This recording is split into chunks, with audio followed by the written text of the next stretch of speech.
vamos a seguir revisando lo que son elementos del vivenciar en nuestra clásica clasificación de Snyder, ¿no es cierto? Hemos empezado revisando lo que son elementos del vivenciar y en la clase anterior que hemos revisado sensación, percepción, representación. El día de hoy vamos a revisar todo lo que es la vivencia o la función psíquica que se llama pensamiento. Y de repente ustedes se podrían preguntar, ¿y qué cosa es el pensamiento? ¿Qué es pensar, chicos? ¿A qué nos referimos cuando hablamos de pensamiento? Si en este momento todos comenzamos a pensar en la situación, algo cercano, en la vacunación, chicos, ya está, espero que ya todos estén vacunados porque los que trabajamos en salud, tal vez por el riesgo tan inmediato de estar en contacto permanente con toda la gente, y si ya les va a tocar salir a algún espacio cerrado como hospitales o centros de salud, que todavía no pareciera que es por el año en que se encuentran, sin embargo, tenemos que estar protegidos de alguna manera. ¿Listo? La evidencia de los países desarrollados y que han abierto todas sus puertas nos está diciendo que la infección se ha trasladado hacia jóvenes, ¿no? Adolescentes y niños, ¿no es cierto? Que son una población que ha tardado, obviamente, por las circunstancias de salud del mundo, ¿no? Aún en vacunarse y también por la situación científica. No había evidencia de qué es lo que podría ocurrir, ¿no es cierto? Aún ahora, ¿no es cierto? Nos hemos vacunado y todos hemos sido conejillos de indias porque no hay forma, no había otra manera de ayudarnos. Y esa es otra de las reflexiones, ¿no? Va a haber un curso que organiza el Servicio de Psiquiatría del Honorio Delgado, donde básicamente yo tocaré el tema sobre profesionalismo médico, que es un tema que ustedes han revisado y que a mí me interesaba que lo revisen porque en eso tenemos que incidir. ¿Cómo aprendo de mis maestros a relacionarme con mis pacientes? ¿Cómo me trasladan esa humanidad que significa, ese humanismo que significa estudiar medicina, para que yo, como alumno, como estudiante, lo pueda replicar y mejorar, porque eso es lo que tiene que ocurrir, ¿no es cierto?, en el contacto directo con mis pacientes. ¿Listo? Entonces, ese es el curso que se va a realizar la siguiente semana, ¿no?, organizado por el Servicio de Psiquiatría del Hospital Regional Honorio Delgado. Y como hemos visto, primero vamos a hacer una rápida revisión de la psicología. No quiero reiterarles que esto habitualmente lo hubiéramos hecho en lo que sería el curso anterior a psicopatología, que es la psicología médica. Sin embargo, yo les pedí a ustedes qué significa el pensamiento. Todos piensan, todos los seres vivos piensan, y nos vamos a dar cuenta que el pensamiento es una función superior, compleja, propia del ser humano, ¿sí? Muy propia del ser humano, pero que no, el pensamiento no va solito, va acompañado de todas las funciones psíquicas. Por supuesto, un nivel adecuado de inteligencia, la capacidad para percibir adecuadamente, ¿no es cierto?, o de sentir a partir de las sensaciones y todo impacto en nuestros sentidos nos va a ayudar a elaborar pensamientos. El que nosotros guardemos en nuestro hipocampo la cantidad de información para aparecer cuando la necesitamos, ¿sí?, involucra que eso que está guardado nos sirva de base, ¿sí?, para generar pensamientos. Entonces la memoria es importante, como estar despierto, si estoy lúcido, si estoy en alerta, si me doy cuenta de lo que pasa en el mundo exterior y en mi propio mundo, puedo generar pensamientos y mi estado afectivo. Habíamos visto cómo la percepción, a pesar de que uno dice ver para creer, sin embargo, nuestra percepción está teñida de nuestro propio estado emocional, de nuestras propias vivencias, ¿no es cierto? Igualmente, nuestro pensamiento. Por eso es lo que nos va dando nuestra historia personal enfocada a nuestra percepción y a nuestra forma de pensar, nos está dando esa condición de únicos. Ni clonados podríamos ser iguales, porque los estímulos diferentes nos van a llevar a diferenciar y a establecer visiones, pensamientos, percepciones diferentes. Entonces, chicos, ¿qué hemos dicho? Que pensamiento es la función más elevada y compleja del ser humano, ¿sí? Tiene que ver con el involucrar todas las funciones cognitivas. Todas tienen que estar presentes para que nosotros podamos elaborar nuestro pensamiento. Y por supuesto, la capacidad de pensar nos lleva a generar ideas, a generar pensamientos, ¿no? Entonces, aquí muy rápidamente. Edgar, ¿sabes cómo trabaja tu pensamiento cuando tienes que acomodar la ropa de tu closet? ¿O cuando das indicaciones para llegar a un determinado lugar? ¿O para resolver un problema matemático? Por más fáciles o complicadas que sean las situaciones que enfrentamos, tenemos que utilizar diversos procesos mentales para resolverlas. Hablemos de procesos de pensamiento con peras y manzanas. Los procesos de pensamiento o procesos mentales se dividen en básicos y superiores. Los 8 básicos son 1. Identificación. 2. Diferenciación. 3. Comparación. 4. Representación mental. 5. Decodificación. 6. Clasificación. 7. Análisis. Y 8. Síntesis. Los superiores son 6 y son 1. Deductivo. 2. Analógico. 3. Hipotético. 4. Transitivo. 5. Divergente. Y 6. Lógico. En cada tarea que realizamos, siempre se combinan los procesos de pensamiento, pero solo uno predomina. Sin embargo, el que garantiza el éxito de la tarea es el proceso mental de clasificación. Esto se debe a que los procesos mentales llevan un orden en función de su grado de complejidad, siendo el pensamiento de identificación el más básico y el lógico el más complejo. Como cada persona es diferente, algunos procesos de pensamiento se nos pueden dificultar más que otros. ¿Verdad, Edgar? De esta forma, hay quien puede ser un experto en análisis, sin ser muy hábil en síntesis. Desde luego, esto no es un problema. Lo importante es saber en qué procesos mentales tenemos más habilidad y en cuáles no. Así, cuando nos enfrentemos a tareas que impliquen procesos mentales que se nos dificulten, sabremos cómo atenderlos. Gracias a los procesos mentales, además de resolver complejos problemas matemáticos, Edgar podrá realizar tareas cotidianas de una forma más efectiva.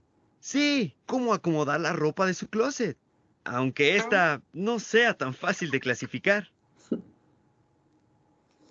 Muy bien. Entonces, ¿qué habíamos dicho? Que pensamiento es la función más elaborada y compleja del psiquismo humano, es la que nos permite crear y comunicar ideas, ¿no es cierto? Y es lo que nos diferencia del resto de la escala biológica inferior. Al final, pensar serían las diferentes funciones del sistema nervioso que van a ir a procesar todos los contenidos mentales. Habíamos visto en la clase anterior que desde una perspectiva teórica era fácil dividir, ¿no?, en dos ámbitos lo que sería el pensamiento. Lo que sería el flujo, proceso, forma o estructura del pensamiento, por un lado, para diferenciar de lo que es el contenido, de lo que queremos expresar. Recuerden, una cosa es lo que queremos expresar y otra es la forma que queremos expresar. Seguramente ustedes han escuchado a nuestros políticos de ahora cómo expresan, mezclan el singular con el plural sin que, ¿no es cierto? Cuando yo digo las mujeres, yo no digo las mujeres, ¿no es cierto? Entonces, ¿cómo utilizo el flujo de mi pensamiento? ¿Cómo utilizo la gramática? Es una parte. Y lo que quiero decir, a eso se refiere el contenido del pensamiento. ¿Listo? Entonces, el proceso se va a referir, como les hemos dicho, al flujo, cómo va. Primero se organiza el pensamiento y cómo se va a ir a expresar. Y cualquiera de nuestros pensamientos, ¿no es cierto? En este momento estamos con la suposición de que todos y cada uno de nosotros somos normales. Por tanto, estamos esperando que el flujo de nuestro pensamiento esté caracterizado por una secuencia lineal y lógica. Es decir, que si yo pienso y estoy hablando del pensamiento, una idea me debe llevar a otra relacionada a lo que estamos hablando. El otro tema es, ustedes deben haber escuchado una canción de Esther Granados que dice, yo quiero ver esa canción. Ustedes pueden entender la letra, esa rapidez con la cual habla no nos permitiría comunicarnos.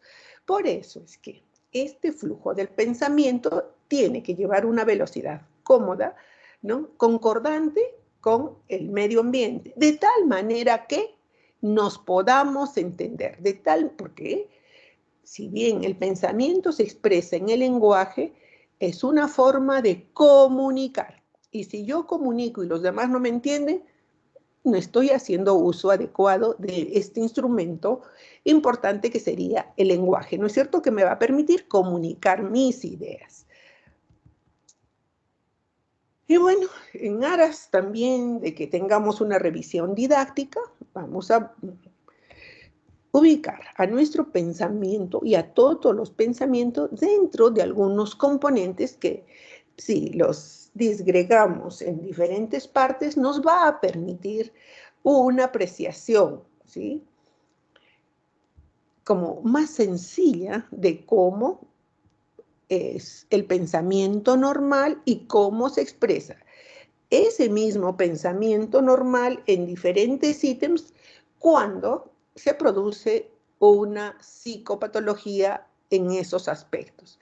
Entonces, vamos a hablar de los componentes del pensamiento y vamos a tratar de describir a qué nos referimos cuando hablamos de estructura, de pensamiento, velocidad del pensamiento, ¿no es cierto? Y cómo ese pensamiento puede ser o no controlado y que se exprese en qué, en lenguaje. Aun cuando los psiquiatras tenemos fama de leer el pensamiento, nadie lee el pensamiento. El pensamiento se expresa a través del lenguaje, en todas las formas. ¿No es cierto? Si ustedes están enojados con alguien, le dan una mirada y ponen una cara, ni siquiera le dijeron nada. Están expresando lo que están pensando en ese momento, a través de una forma de lenguaje. Entonces, cuando hablamos de la estructura del pensamiento, diríamos, ¿estamos pensando siempre? No, chicos.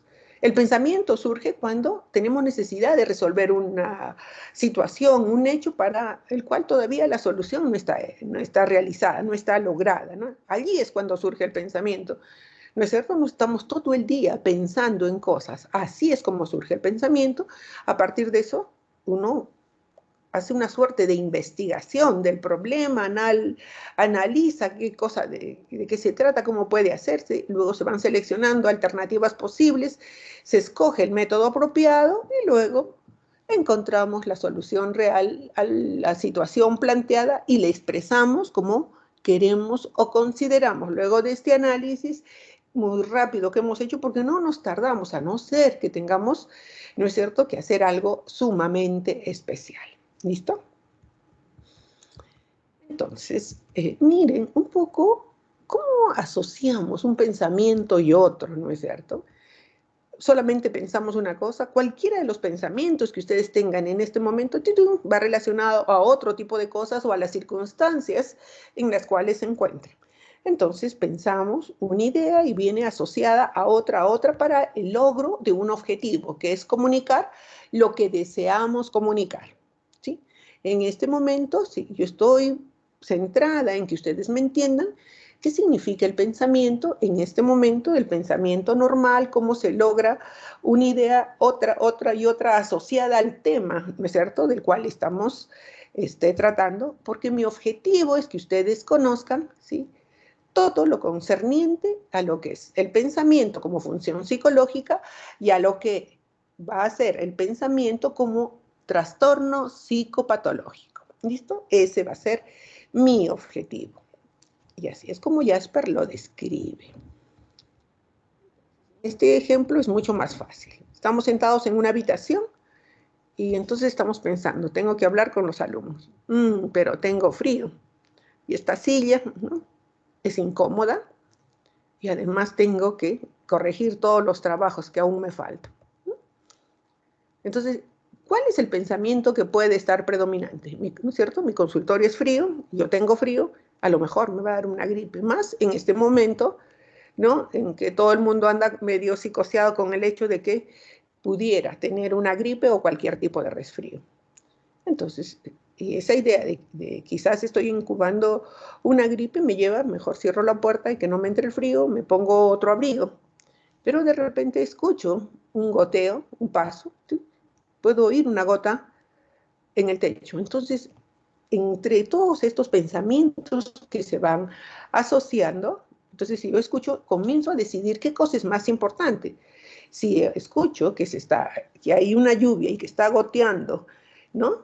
El agua, resuelvo que lo más urgente es evitar que se moje el piso o se mojen otros papeles, por tanto, cojo una escalera, ¿no? Y un cubo para tratar de evitar esa gotera. ¿Listo? Así vamos asociando. Entonces, el otro ítem, les habíamos dicho, que describe la velocidad del pensamiento. Y, por supuesto, una idea, como hemos visto, nos lleva a otra, y a otra, y a otra. La asociamos, abstraemos, deducimos, generalizamos, ¿sí? Y nuestro pensamiento va a tener una determinada velocidad, ¿sí? Debe ser lo normal y tiene que ser concordante con la del concurrir del entorno, de tal manera que ustedes y yo nos podamos entender, ¿listo? Esa es la velocidad normal, porque luego vamos a ver cómo las alteraciones se van a dar en lo que hemos visto, la estructura del pensamiento, y luego en lo que es la velocidad del pensamiento. Y luego están los contenidos del pensamiento. ¿Cómo expresamos nuestro conocimiento del mundo, chicos? ¿Cómo expresamos lo que somos, lo que sentimos? Es a través de las ideas. ¿Y las ideas por dónde salen? Las ideas se van a construir desde una vivencia de realidad, lo que he aprendido, lo que he leído, lo que he mirado, ¿no? Todo aquel conocimiento del mundo que yo he adquirido a lo largo de mi vida, ¿sí? Se va a expresar con ideas. Y estas ideas se han construido en base ¿qué? ¿A la fantasía para hacer una suerte de pseudología fantástica? No, se van a construir desde una vivencia de realidad. Y si yo estoy describiendo, como en el caso de las asociaciones, ¿no? Tengo frío, está goteando, tengo que corregir los trabajos, eso es a partir de una vivencia de realidad, de tal manera que eso que yo estoy viviendo como realidad se va a traducir en mi cerebro con juicio de realidad. Es cierto lo que estoy viendo, es terminar de corregir los trabajos. Es cierto que está entrando viento, es la vivencia, y yo elaboro a partir de eso, ¿sí? Mi juicio. Es concordante con esta vivencia. Entonces, desde esa vivencia de realidad que percibimos, y la vivimos corporalmente porque lo estoy viendo, lo estoy sintiendo, ¿no es cierto? Por tanto, esa vivencia de realidad aparece en mi conciencia. Yo me doy cuenta de eso, ¿sí? Y a partir de mi conciencia, que me doy cuenta de lo que existe, ejerzo mi juicio de realidad. Cuando mi vivencia de realidad es normal y mi juicio de realidad, por tanto, es concordante con esa vivencia de realidad, entonces surge un capital ideativo o una serie de ideas consideradas normales.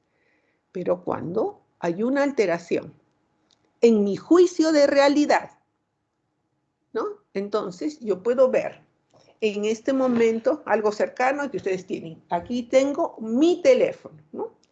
Claro, aquí está el teléfono. Yo sé que es un teléfono. Esa es mi vivencia de realidad. Pero ¿cuál es el juicio de realidad equivocado que yo puedo desarrollar? Claro, es un teléfono, es un iPhone. Sin embargo, este no solamente es un teléfono, es un aparato que está destinado a leerme el pensamiento a mí y a toda la gente que viene aquí. Mi juicio de realidad, por tanto, es equivocado. Puede que mi vivencia de realidad sea perfecta, pero mi juicio de realidad está alterado.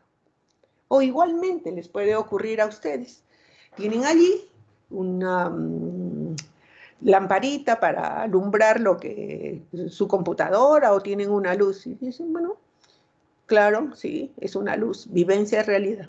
Pero esa luz no está ahí para alumbrarme. La verdad es que mis papás la han puesto con una cámara que me está leyendo los pensamientos y que está indagando, ¿no?, por todo lo que hago. Entonces hay un juicio de realidad, una apreciación equivocada. Entonces allí es cuando surgen las ideas delirantes.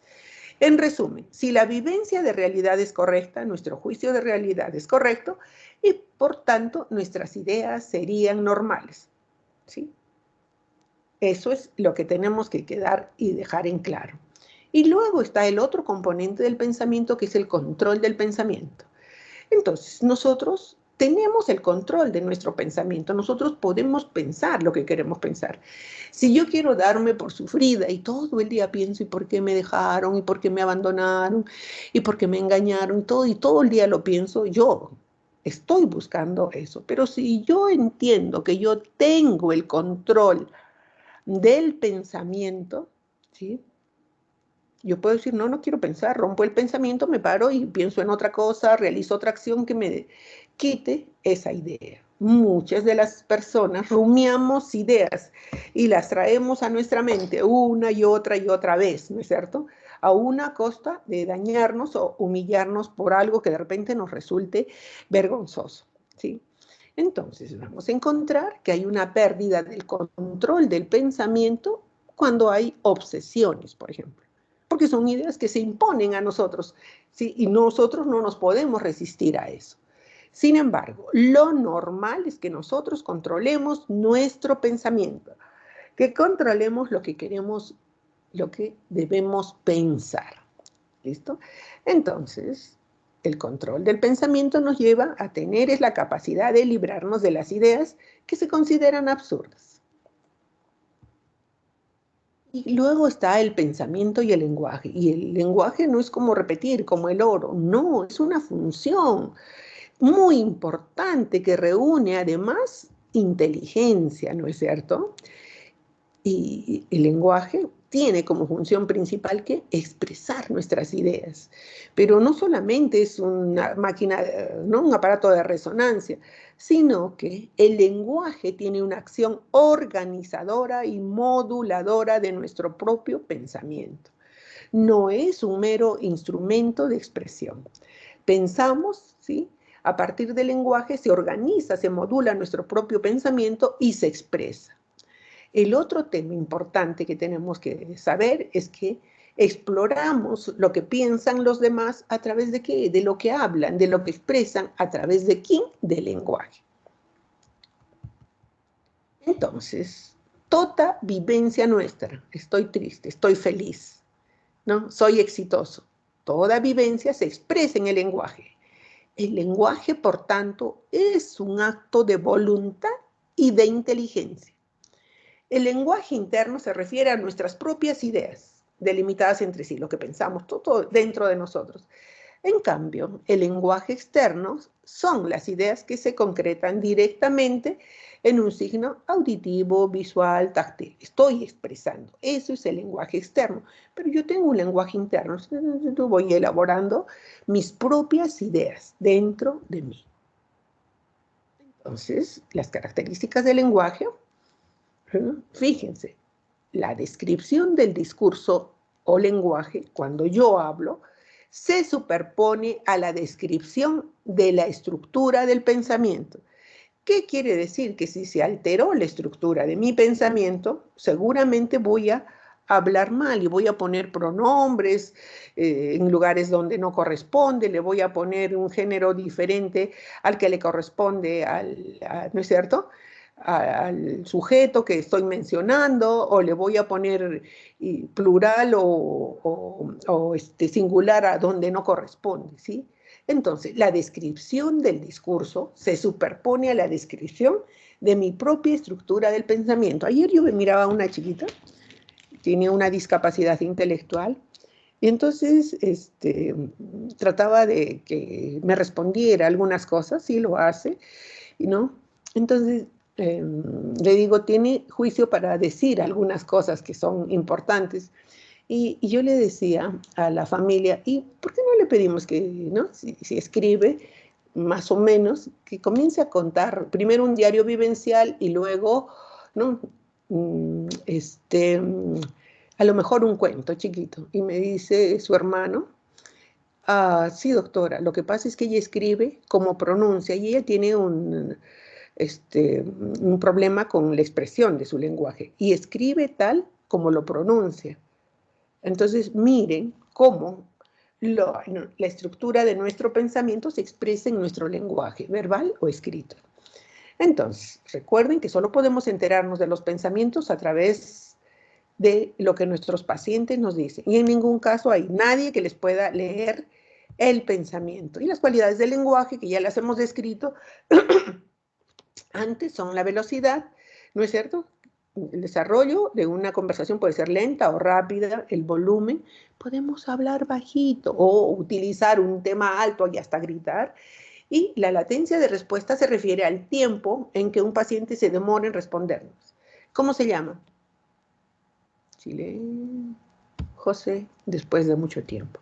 Y la calidad general se refiere, ¿sí?, a que el paciente nos exprese pensamientos completos, ideas completas, de una forma articulada gramaticalmente y que lleve un concepto, ¿no es cierto? No que divague en forma inconexa, haciéndose difícil de entender. En resumen, el pensamiento es una función que integra representaciones, que hemos dicho que integra todas las funciones psíquicas. Integra representaciones, percepciones, memoria. Recuerden que la materia prima con que se elabora el pensamiento son las representaciones. Entonces, integra representaciones, percepciones, memoria, afectividad, inteligencia, para conciencia, afectividad, todo, ¿no es cierto?, para destilar ideas, agruparlas, relacionarlas y emitirlas a través del lenguaje. ¿Para nosotros es importante? Sí, sumamente importante, porque nosotros vamos a establecer permanentemente una comunicación verbal y no verbal con nuestros pacientes que se establece a partir de ¿qué? Del uso del lenguaje.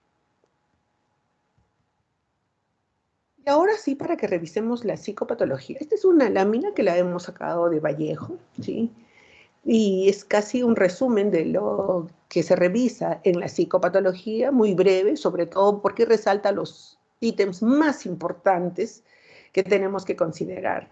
Y nos dice que Vallejo, que la exploración de los trastornos del pensamiento es uno de los pilares de la psicopatología clásica. Una correcta valoración de los trastornos del pensamiento nos orientará en gran medida al diagnóstico del paciente.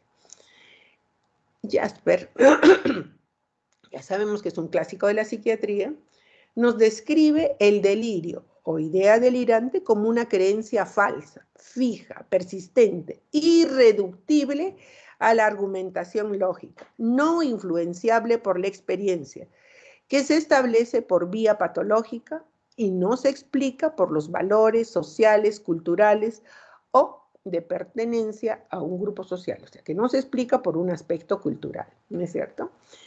Y también hay una duda y mucha revisión entre lo que serían las ideas delirantes primarias y lo que serían las ideas delirantes secundarias.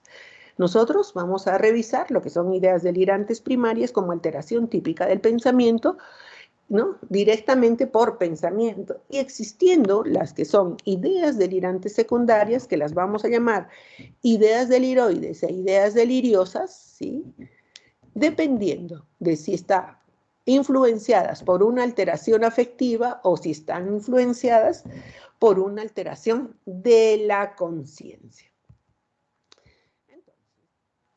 Si hemos descrito los componentes del pensamiento, ¿no es cierto?, como estructura, velocidad, contenido, control, ¿no es cierto?, y expresión del pensamiento a través del lenguaje, los trastornos también los vamos a revisar en ese orden, ¿no es cierto?, de tal manera que nos resulte más didáctico entender.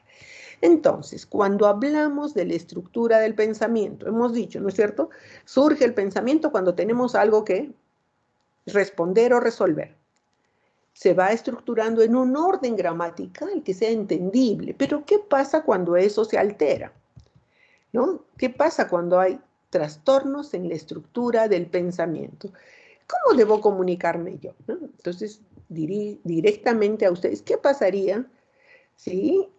Si yo comienzo a darles una serie de circuitos y rollos de palabras, lo que hemos visto como un enemigo de la salud mental, que es el rollo intelectual, y hablo y al final no termino de decir nada, o después de haber hablado tanto, recién llego al objetivo, que era comunicarles algo.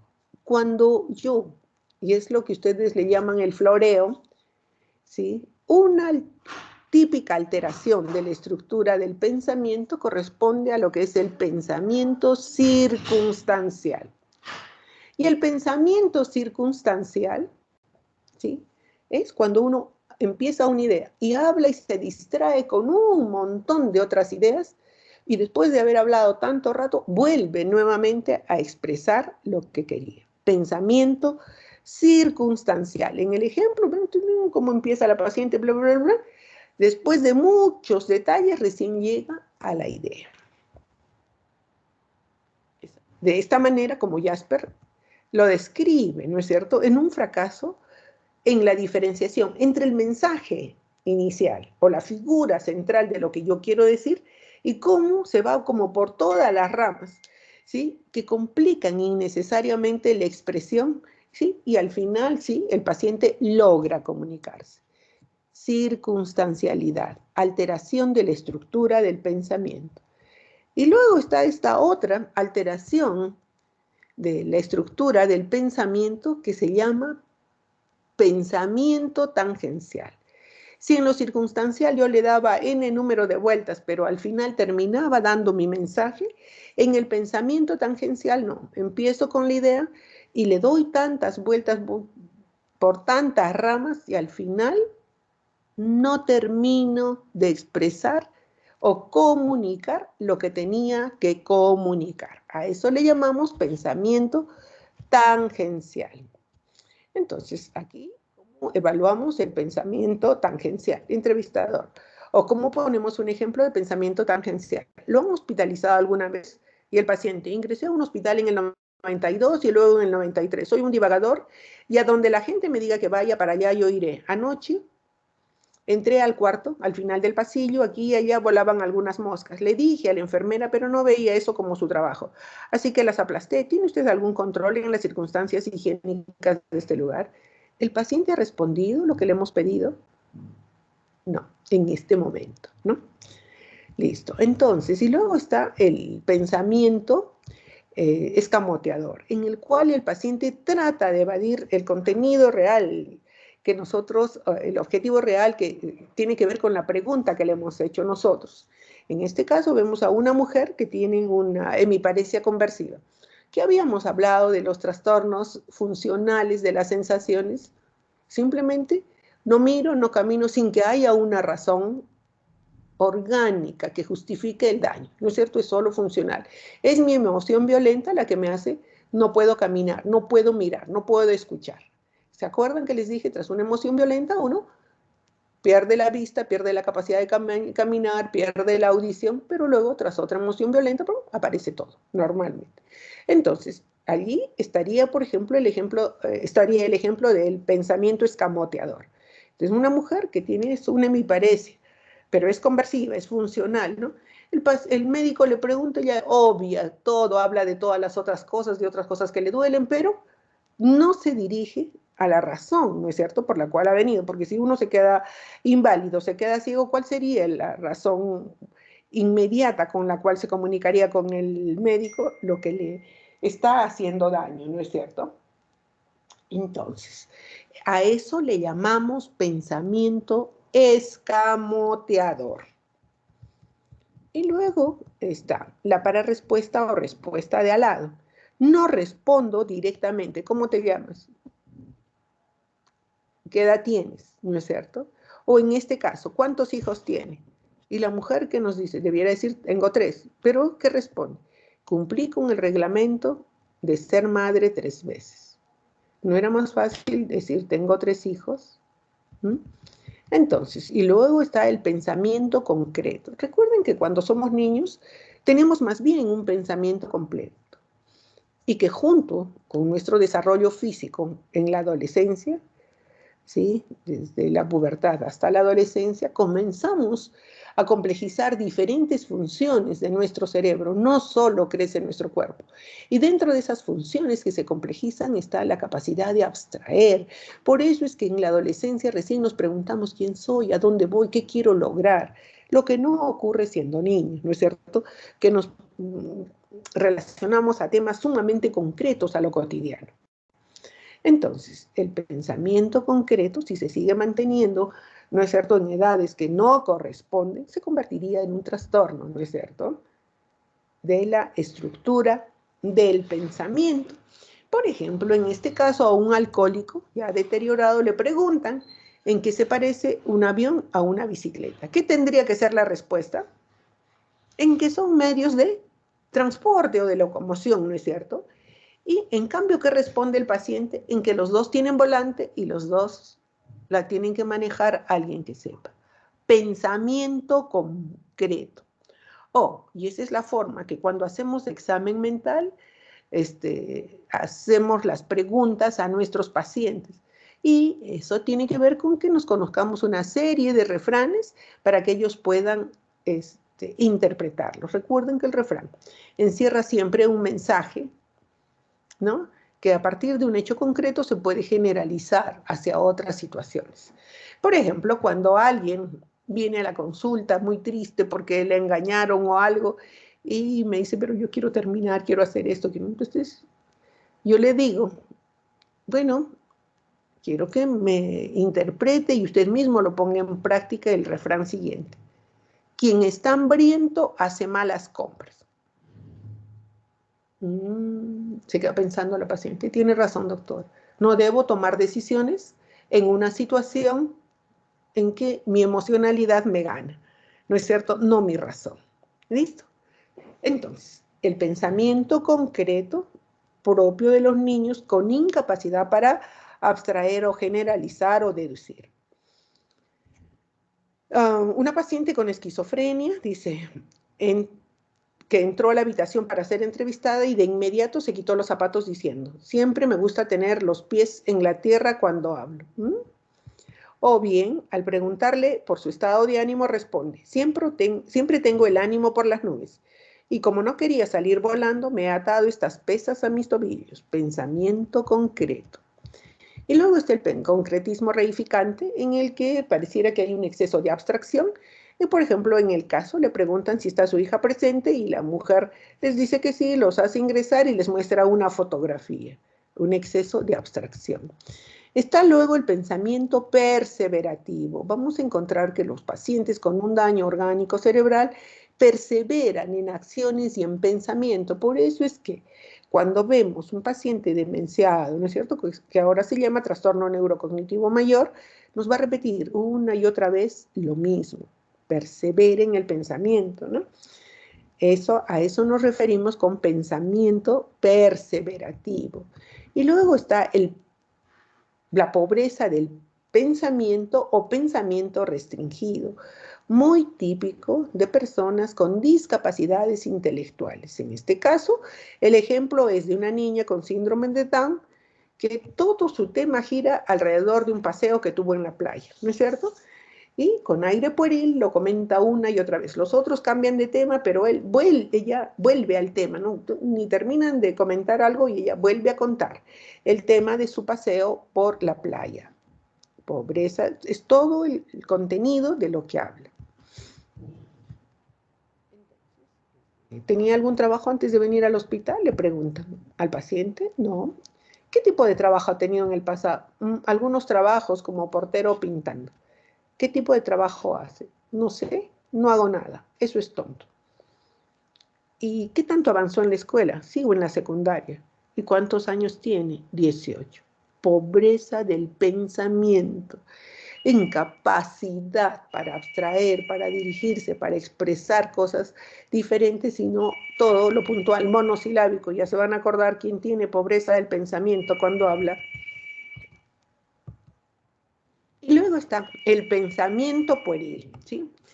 Y esto suele ocurrir, y lo típico que podamos encontrar es alguien que tras una situación grave, estresante, ¿no?, pueda tener una disociación, que es, ¿se acuerdan que no funciona en las alteraciones funcionales?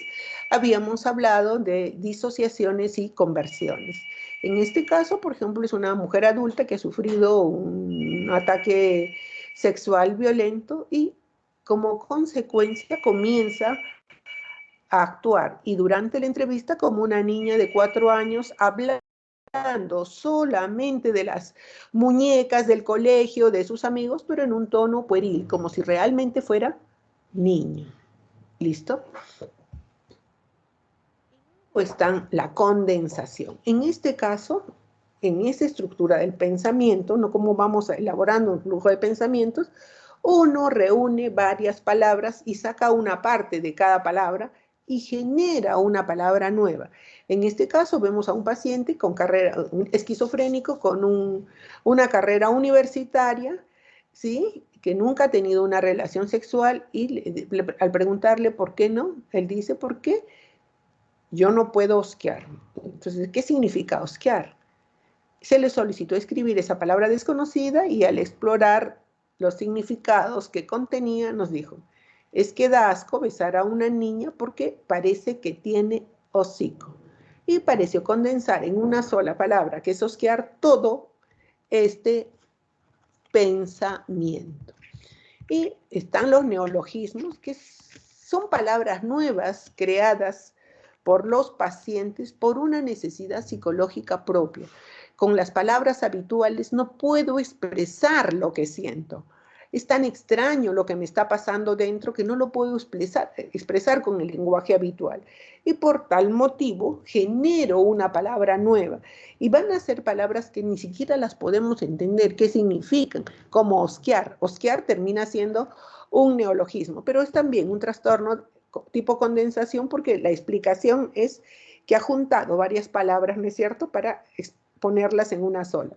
En otros casos, el neologismo aparece como una creación de una palabra nueva que intenta satisfacer las necesidades psicológicas del paciente de expresar lo que siente y que con el lenguaje habitual no lo podría hacer. Están los bloqueos, como su nombre lo dice, de pronto, ¿sí?, el paciente nos va a decir, se le paró la mente. Ya no puede seguir manteniendo más pensamientos. Algunos pacientes esquizofrénicos, es más, nos van a decir, de repente se me paró el pensamiento, me sacaron, me robaron todos los pensamientos, ya no soy capaz de pensar, bloqueado completamente.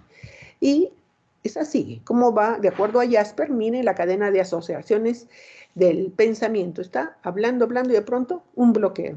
Ningún pensamiento, no hay forma de que el paciente genere, ¿sí?, más pensamientos, y el paciente no sabe cómo explicar.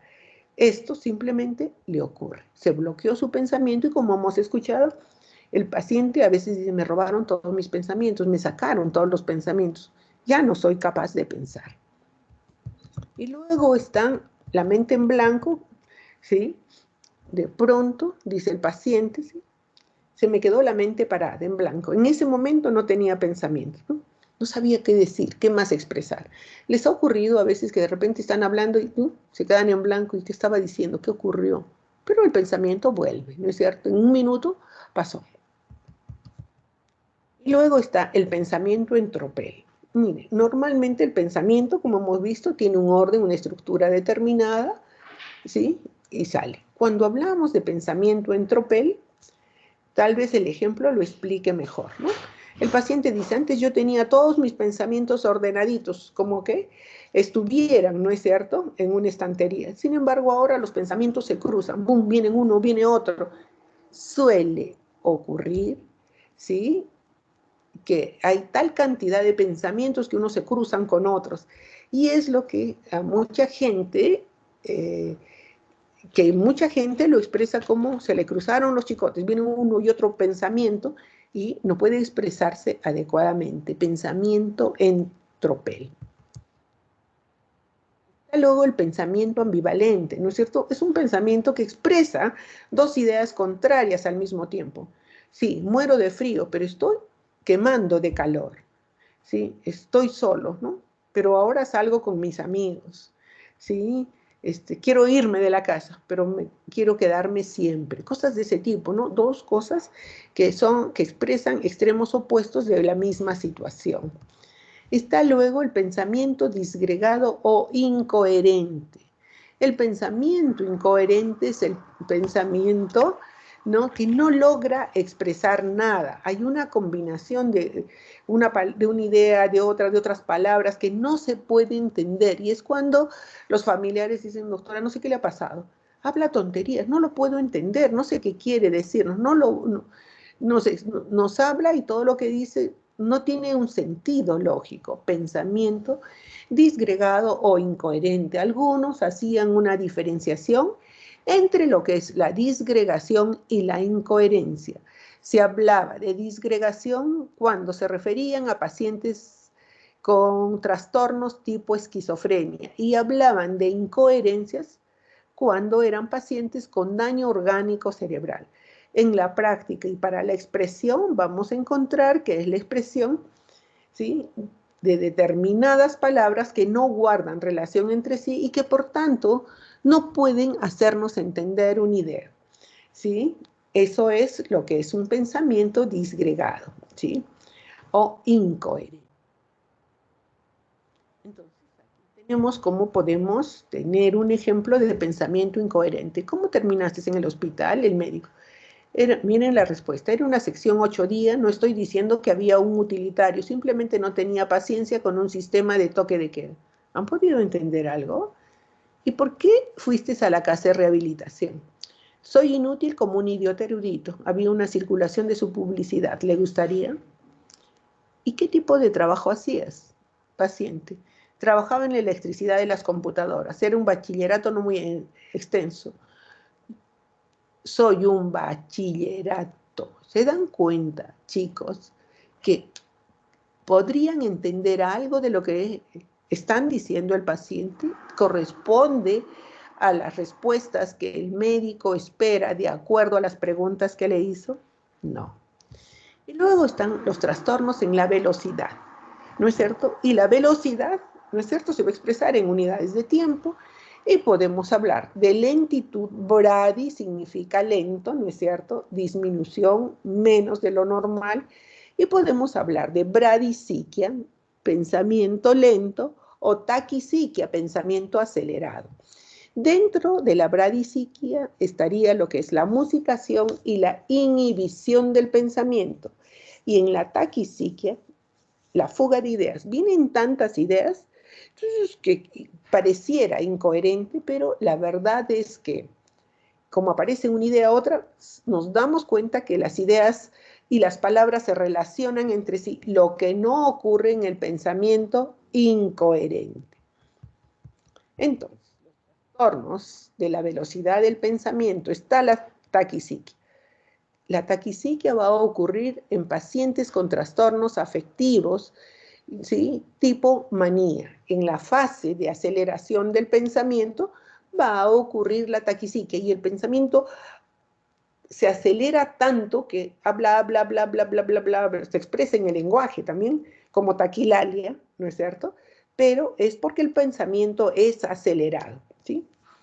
Entonces, este es un ejemplo que, si ustedes ven, primero lo expresa en forma acelerada y segundo, miren, hay una relación entre una cosa y otra.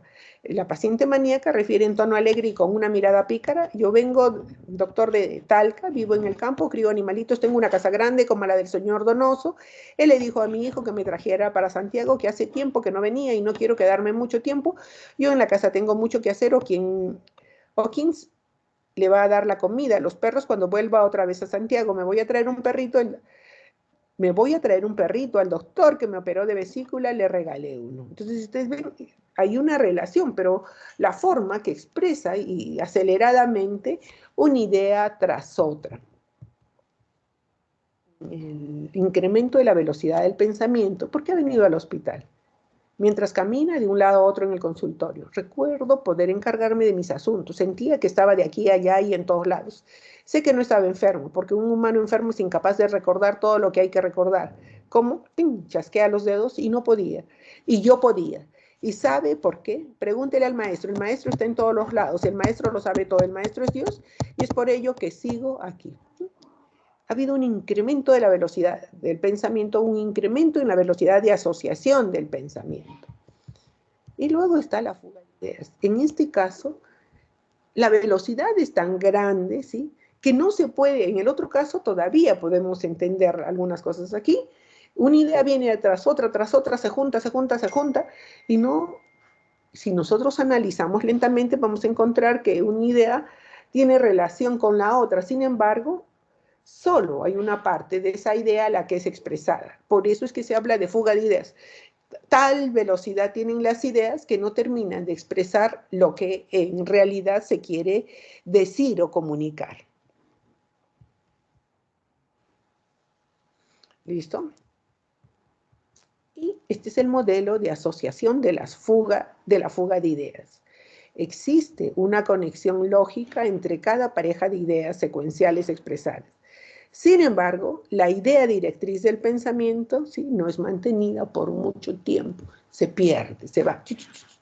No empiezo con la misma idea. Hay una asociación entre una y otra, pero sigo asociando una y otra idea. ¿Listo?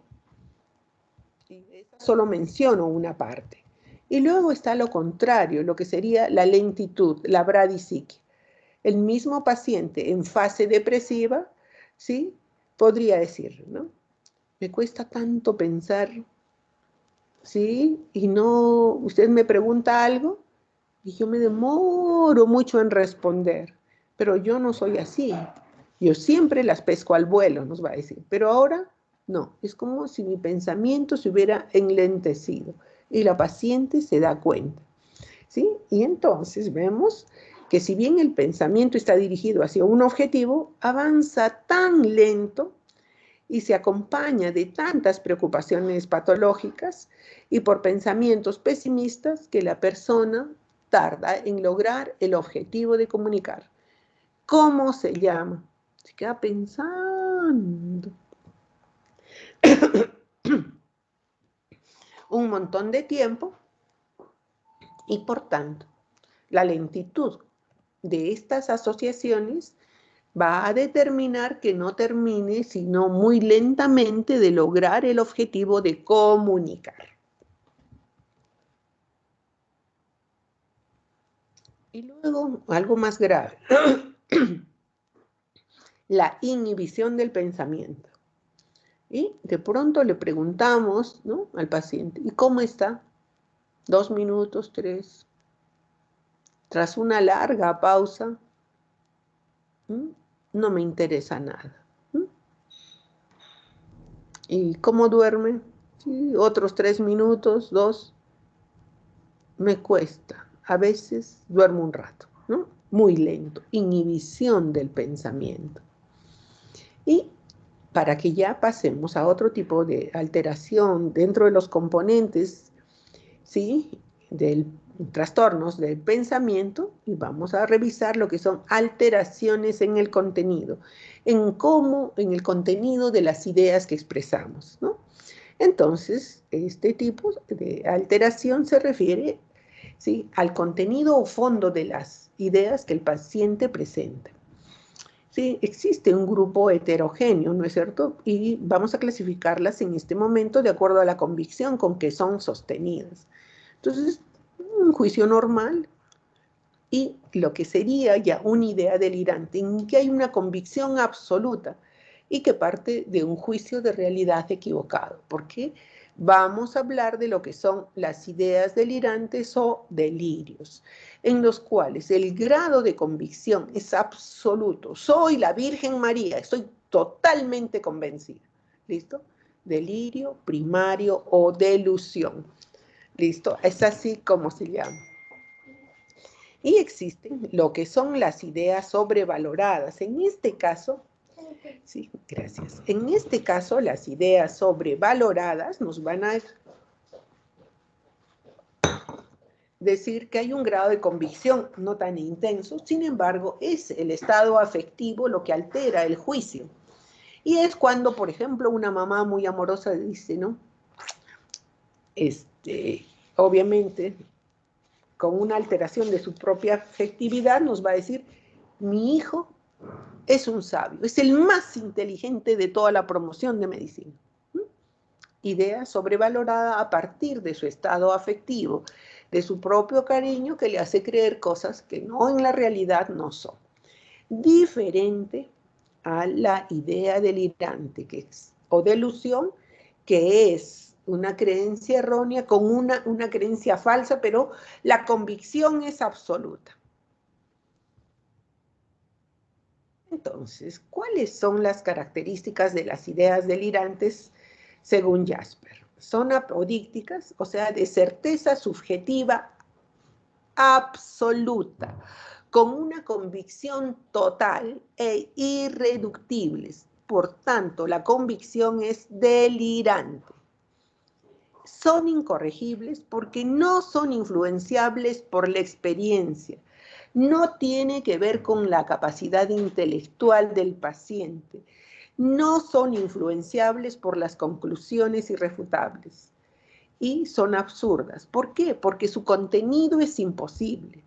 Es imposible que yo sea la Virgen María, es imposible que alguno de ustedes sea Jesucristo, es imposible que alguno de ustedes sea el presidente de Estados Unidos, es imposible, ¿no es cierto?, que sean el príncipe de Gales, imposible, ¿sí? O es imposible, ¿no?, que sus papás los quieran envenenar, por ejemplo. Entonces, sin embargo, la creencia es absoluta, con una convicción total, irreductible a cualquier prueba que le podamos dar. Por eso son apodícticas. Son incorregibles porque a pesar de todas las pruebas que le demos y todas las conclusiones de realidad, no la van a cambiar. Y son absurdas porque su contenido es imposible. A eso le llamamos ideas delirantes. Entonces, las ideas delirantes pueden ser con un contenido hacia sí mismo o con un contenido hacia el exterior, ¿no es cierto? Y dentro de las ideas delirantes de contenido hacia sí mismo están el delirio de culpa, el hipocondriaco, el nihilista, el de ruina, de filiación, de grandeza o megalomaníaco, el místico religioso, el delirio de preñez, de transformación o metamorfosis, de decisión o fragmentación o de control. Y dentro de las ideas delirantes de contenido hacia el entorno están los de realización, los de referencia o autorreferenciales, de celos, el delirio reivindicativo, el erotomaníaco, el de persecución. Entonces, las ideas delirantes tienden a guardarse en la intimidad. No se las argumenta coordinadamente, no se las verifica en base a las coincidencias y no se vierten en conductas activas y se lucha poco o nada en contra de lo revelado. Lo doy, sí, me aparece la convicción de que soy la Virgen María y no lucho contra eso, nada, no hago nada, quedo con esa convicción. ¿Listo? Esto es un poco, ya que hemos revisado alteraciones de la percepción, como las alucinaciones, para que lo diferenciemos de los delirios. Ustedes están empezando su psicopatología, por tanto, necesitamos tener claro lo que es un delirio de lo que es una alucinación. Recuerden que la alucinación es una alteración de la percepción y el delirio es una alteración del contenido del pensamiento. Entonces, vamos a ver el video.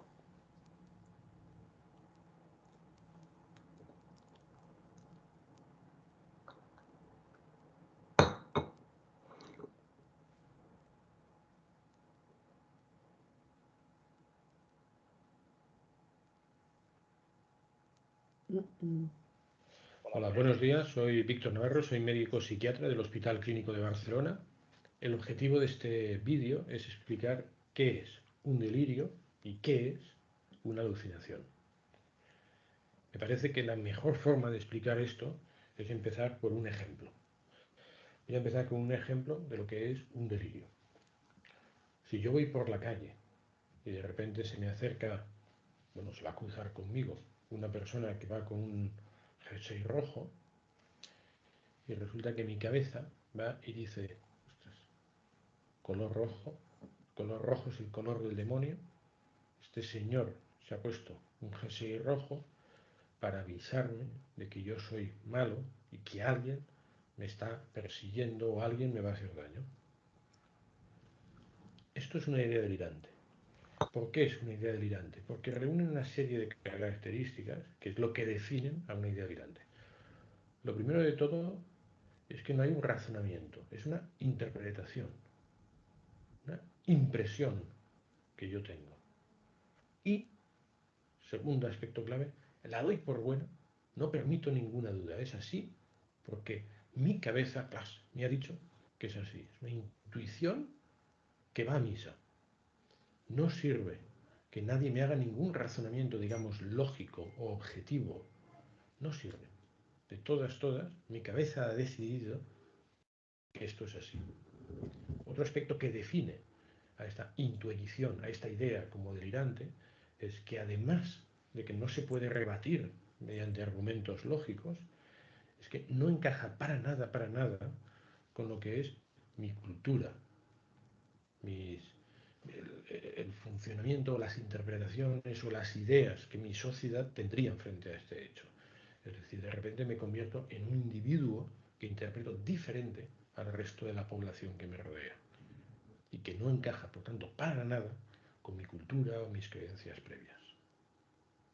Y quizá lo tercero, que es una variante de esto, es que no encaja para nada con mi forma previa de ver las cosas. Es decir, que de forma brusca yo interpreto diferente a cómo interpretaba previamente. Eso es una idea delirante. Cuidado, muy importante, la idea delirante es algo que está sucediendo y que yo interpreto de una forma peculiar, patológica. Es decir, sí que existía el señor que pasaba por aquí, vestido de rojo, y soy yo el que de eso he hecho una interpretación peculiar y a la que le doy 100% de valor. ¿Qué es una alucinación? Empiezo también poniendo un ejemplo. Si yo no estoy aquí, que estoy solo, y de repente oigo una voz que me habla, y yo no pienso que sea un error de mi cabeza, sino que doy por correcto que alguien me está hablando, eso es una alucinación.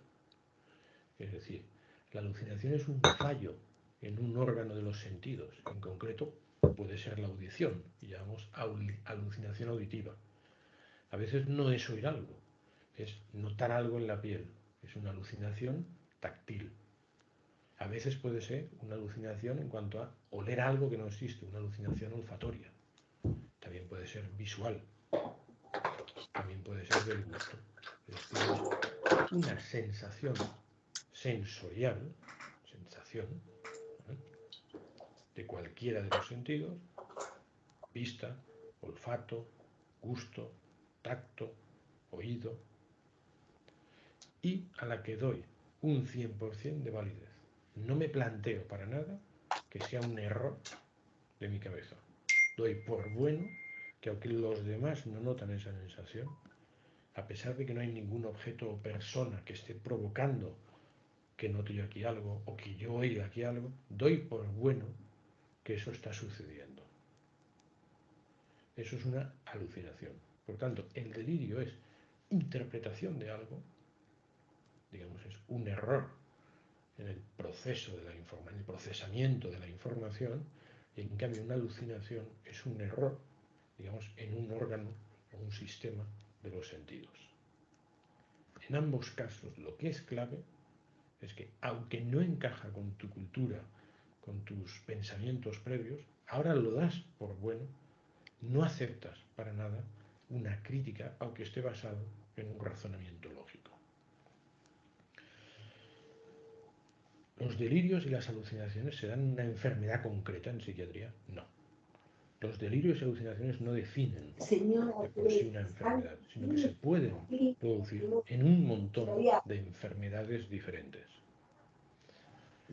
Los delirios se pueden observar, se pueden tener tanto en enfermedades tipo esquizofrenia, tipo paranoia o ideas delirantes persistentes, que se llama, como en diversos procesos depresivos o maníacos. Es decir, es propio de lo que llamamos trastornos psicóticos, pero también es muy frecuente en lo que llamamos trastornos afectivos. Las alucinaciones, aunque pueden darse también en episodios depresivos muy intensos y en episodios de manía, es cierto que son mucho más frecuentes dentro de las enfermedades psiquiátricas en la esquizofrenia, pero no es exclusivo de la esquizofrenia. Por último, respecto a en qué enfermedades se suelen dar estas enfermedades, hay que destacar que con una cierta frecuencia no se produce en una enfermedad de psiquiatría, sino una enfermedad de neurología, que es la demencia. En las demencias es posible que llegue a haber ideas delirantes y que llegue a haber alucinaciones. Y por último, un pequeño apartado o un pequeño comentario respecto al tratamiento. El tratamiento de este síntoma delirio y de este síntoma alucinación es siempre farmacológico. El tratamiento psicológico no es útil para frenar estos síntomas. Y el tratamiento farmacológico más adecuado es el propio de la enfermedad en la que se esté dando. Es decir, no es el tratamiento del delirio o el tratamiento de la alucinación, no, es el tratamiento de la enfermedad en la que estén estos síntomas. De tal manera que en un episodio depresivo el tratamiento será uno. No será del delirio, no, será del episodio depresivo, de la depresión. Y a partir de ahí curará todos los síntomas. Por ejemplo, el delirio si lo había. Si se trata de una esquizofrenia, el tratamiento era esquizofrenia, no es el tratamiento del delirio en concreto. Es decir, no hay un tratamiento concreto para este síntoma, sino para la enfermedad en la cual se está produciendo o está observándose o apareciendo estos síntomas.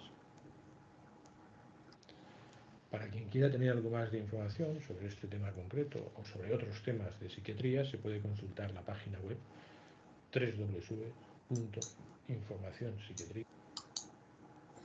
Entonces, ¿qué nos dice Jasper para que diferenciemos? Creo que el doctor ha sido sumamente claro, pero necesitamos reforzar esto, porque a partir de esta psicopatología ustedes van a poder, el aprendizaje de la descripción psicopatológica de alucinaciones y de delirios, ustedes van a tener bases sólidas para que luego, cuando tengamos que estudiar en nuestra psiquiatría diferentes trastornos psicóticos, sepan a qué nos estamos refiriendo.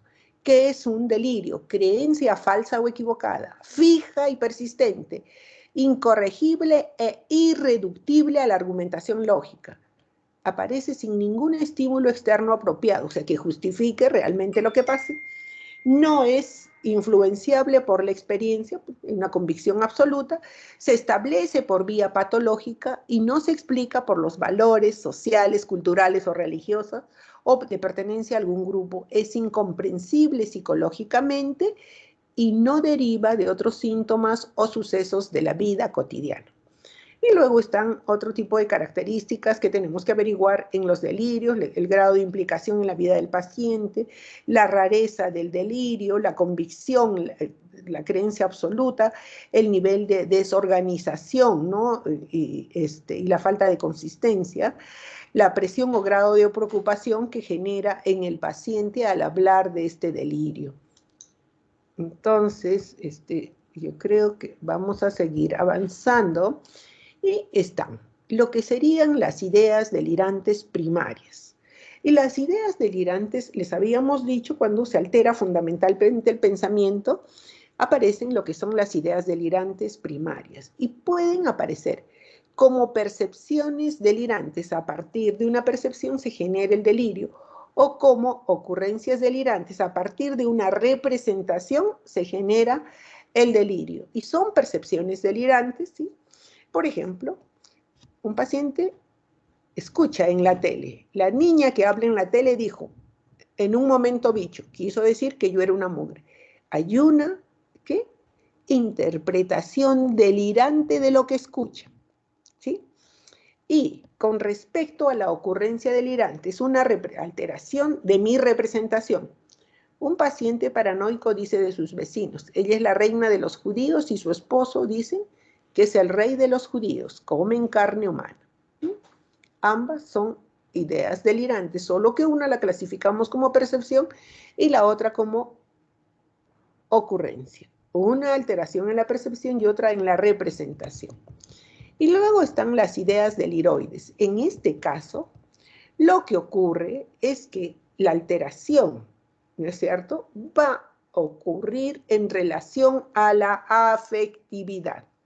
¿Listo? Entonces hay una alteración en su estado afectivo que lleva a que haya un proceso psíquico alterado que se expresa o como percepción delirante. En este caso, fíjense, el paciente con una reacción psicótica paranoide dice, está percibiendo, las personas la saludan con la mano, hola, y que cómo lo interpreta ella, me dan a entender, cuando la saludan, ¿no?, con ese hola, está percibiendo el saludo, pero ella cómo lo interpreta, me dan a entender que mi marido no murió de enfermedad, sino que lo mataron, pero es por su estado emocional. Y la ocurrencia del deliroide, un paciente que consumía altas dosis de anfetamina, sostuvo que todo el poder de Dios estaba delegado en ella para poner justicia en la tierra. Y están las ideas deliriosas, son aquellas que están asociadas a una alteración de la conciencia, ¿sí? Y por tanto las características están dadas por esta situación. Entonces, en este caso, una percepción, un paciente alcohólico que está manejando o caminando en una carretera, alcohólico, ¿sí?, intoxicado, cree que los autos no lo van a pisar porque se harán a un lado por el poder divino que Dios le concedió. Entonces, tiene una percepción deliriosa a partir de la alteración de su conciencia. Y una ocurrencia deliriosa sería un paciente con un delirium tremens, lo que la gente le llama diablos azules. ¿Sí? Entonces, las ocurrencias deliriosas, el paciente las vive con carácter de realidad. Son los fenómenos representativos que acuden a su mente como representaciones némicas, ¿no es cierto?, del recuerdo, de la fantasía o del sueño. Y eso es lo que va a expresar. Y si ustedes leen, este es el ejemplo de un paciente con delirium tremens, se van a dar cuenta de lo que le estamos diciendo. Y luego están las ideas delirantes, como las de culpa o acusación. Entonces esta mujer cree que está enferma como castigo porque en algún tiempo engañó al marido. O ideas delirantes hipocondríacas, ¿no? Tiene todos los exámenes que dicen que él está saludable, pero sin embargo el paciente dice, me voy a morir con cáncer, delirio hipocondriaco. Este es igual, el caso de una paciente con delirio hipocondriaco. Yo quiero que ustedes lean, ¿sí?, los ejemplos porque los van a ubicar en la realidad, ¿sí? Luego están el delirio nihilista. En este caso, el paciente cree que está vacío por dentro, ¿sí?, o que está muerto y que todos los demás creen que está vivo. Entonces, eso es el delirio nihilista. Está el delirio de ruina, está en una buena posición, pero sin embargo se queja de que no tiene dinero, va y solicita no pagar en la consulta porque no tiene plata, pero su posición económica y sus negocios son exitosos. Delirio de ruina. Están las ideas delirantes de filiación, ¿no? El creer, yo soy hijo de un conde, yo soy hijo del presidente de Francia, yo soy el hijo, ¿no es cierto?, de una, qué sé yo, de una cantante famosa, ¿no es cierto? Delirio de filiación. Este es el delirio de grandeza, ¿no? Entonces, el sentirse superior al resto. Yo soy un extraterrestre, porque Jesucristo también era extraterrestre, por tanto, yo tengo la posición de Jesucristo, ¿no es cierto? Delirio de grandeza. En una paciente maníaca creía ser descendiente de la casa real de Estuardo y que, por tanto, de algún modo era en realidad María I de Escocia. Invitó a la reina y al primer ministro a una fiesta en su piso de estudiantes porque pensaba que sería un honor, ¿no es cierto?, tanto al primer ministro como a la reina estar invitados por ella. Lo justo es que sean invitados, decía. Delirio de grandeza. Están las ideas de persecución, ¿no? Entonces comienza uno a estructurar que cada una de las cosas que pasan, el heladero que está ahí no está de casualidad, es un agente de la CIA, no es un agente de la KGB y tampoco la luz que se prendió o se apagó o la cámara que está en la calle. Todo lo relacionan a que va dirigido a perseguirlo. Y están, ¿cómo evaluamos las ideas delirantes? ¿Te ha maltratado o molestado a alguien de forma inusual? ¿Ha habido alguien que te haya estado prestando particular atención, como observándote o hablando de ti? Estas preguntas le dan la idea al paciente de que nosotros somos sus aliados y no sus enemigos. ¿Listo? ¿Y cómo realizamos la prueba de realidad? ¿Cree que su imaginación se ha estado burlando de usted? ¿Su imaginación ha estado trabajando en exceso? ¿Ha estado imaginando cosas? ¿Su mente le ha estado haciendo jugadas? ¿Cree que su mente lo ha engañado cuando tuvo sus pensamientos? ¿Cree que algo de eso que usted me cuenta sea una fantasía? Estamos evaluando prueba de realidad. ¿Qué lo trajo al hospital? Usted lo sabe, ¿no es así?, dice el paciente. No lo sé, por eso pregunto. Me obligaron a venir para que me observaran. El servicio secreto está involucrado. Eso es todo lo que quiero decir, pues conozco mis derechos. Y el médico. Y es cuando entro yo con apariencia oficial en mi bata de médico y mi corbata diciéndole que soy un psiquiatra. Quizá usted piense que yo también soy del servicio secreto, lo cual es entendible. ¿Acaso nos puede oír alguien? No, la puerta está cerrada. Muy bien, esto es lo que pasa. El paciente se abre de manera significativa y le comienza a contar lo que le ocurre. ¿Qué son las obsesiones? Son vivencias imperativas. Aquí estamos hablando ya de alteración en el control del pensamiento, ¿no? De las cuales el paciente no puede librarse, a pesar de que las considera absurdas, pero son dominantes y persistentes de modo injustificado. Entonces, pueden ser pensamientos obsesivos, ¿no? La idea, por ejemplo, de que su mujer se ha casado por interés y no por amor. Y luego están los impulsos obsesivos. El deseo de ir a comprobar si realmente desenchufó la plancha una y otra vez, o si realmente cerró la puerta del auto una y otra vez. Y luego están los temores obsesivos o fobias, como la agorafobia, la acrofobia, la claustrofobia, la tanatofobia, ¿no es cierto? Son temores obsesivos o fobias. Y están los actos obsesivos, ¿no es cierto? Como la necesidad de esconder cuchillos, tijeras por el temor de hacerle daño a alguien. Están luego los ritos obsesivos. Los pacientes repiten una rutina una y otra vez. 7 pasos con el pie derecho, 2 con el pie izquierdo, 4 toques en la pared, una sacada de lengua y recién salgo al día. ¿Listo? Ritos obsesivos.